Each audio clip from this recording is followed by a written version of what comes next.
G'day team, it's Chris speaking. Welcome back.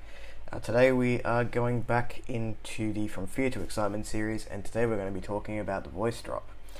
For me, the voice drop was it was terrifying initially until it started happening, and now I look back on old videos of my voice sort of 1, 2, 3 months on testosterone, and I don't sound the same. That person doesn't sound like me anymore. I'll put a couple of voice comparisons up really quickly just so you can see where we're at. Hi everyone, it's Chris speaking, and this is my voice 1 month on T. Alright, I've not done one of these in a while. Hi everyone, it's Chris speaking, and this is my voice 16 months on testosterone. And then, I think the last one I did was about 15 months on testosterone, so about a month ago.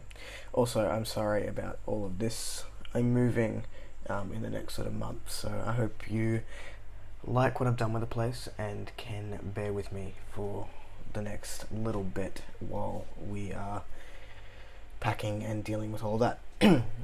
Alright, so the voice drop was something I wasn't super sure of. I remember back sort of before testosterone, or in the early stages of testosterone, when I was doing a lot of research and I was watching a lot of YouTube content, and I was basically going back and consuming a lot of people who had been on testosterone for a long time and looking at their transition timelines was a big one, and also the voice drop in particular.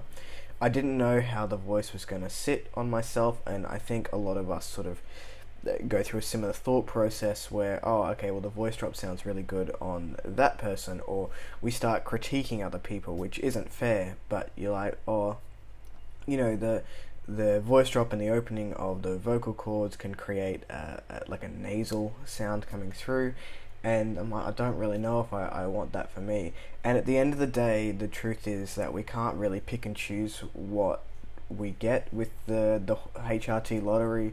So testosterone is going to do certain things to your body, estrogen is going to do certain things to your body, and a lot of that we don't have a choice on. It's sort of the luck of the draw, and there are patterns that we are going to follow because that's what it's designed to do. Testosterone makes you into a man, and men tend to have deeper voice, or I'm sorry, I should rephrase that.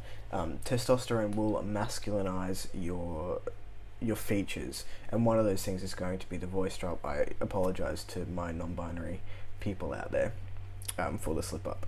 So what happened to me, and I think you start documenting, and it was recommended to me that you start documenting your process pretty early on, and I was like, I'm really not sure about the voice drop. If it happens overnight, I don't know whether I'm going to be ready for it, and it was one of the things I was definitely freaking out about.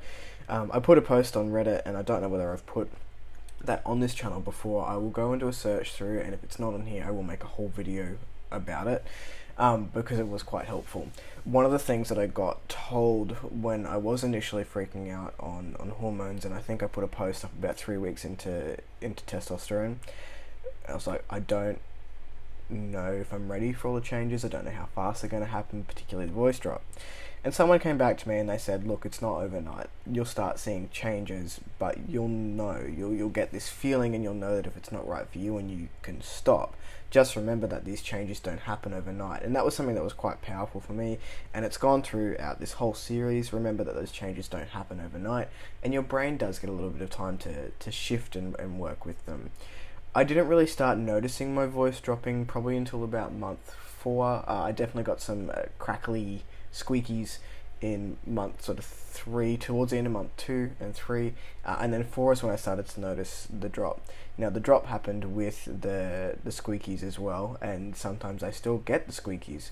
That is just part of growing up and going through puberty again, which is fine, but in terms of sort of settling, it probably, I don't know if it has settled, to be honest. I don't know how long that whole process takes, but I started to become more comfortable around sort of month 6. So when I did the 6-month voice update was probably the first time that I personally went back and really had a look at the differences between month 1 and month 6. I may have put some up on my Instagram, but when I was doing that, I didn't really listen to it.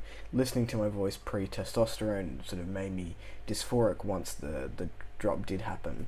So again, month 6 is when I got excited about body hair, and month 6 is probably when I got excited about the voice change. I started to pass more because I was growing a little tuft, and this sort of happened around month 4, but I was starting to pass more, and part of that was my voice, and that's when I started to get excited about those changes. And I used to excuse me, this is what happens when you film first thing in the morning. I used to get nervous about the voice updates, and I used to worry that it hadn't changed, but I also used to worry that it did change. It was a complete mind. But from month 6 on, I then kept my dates, and my T date was the 12th of July, and I basically, when I started doing those voice updates, I would leave it a week, I would leave it 2 weeks, and I would not be on time, and then from 6 months to the 12-month period, it happened on the day, so that was the month to the day. And I became more excited about those changes. I then basically forgot to do a voice update from the 12-month mark because I didn't really think it would change all that much.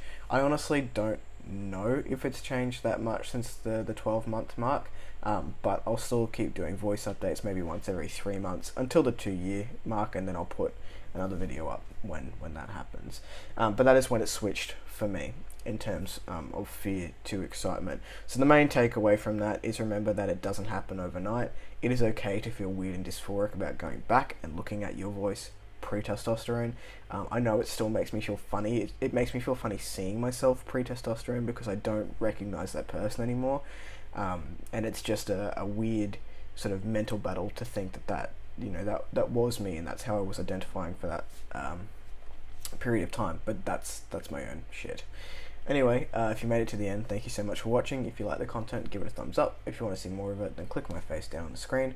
I've got 3 more of these to do. If you do want to see something specific, then let me know in the comments below, and I'll catch you next time. Oh, goodbye.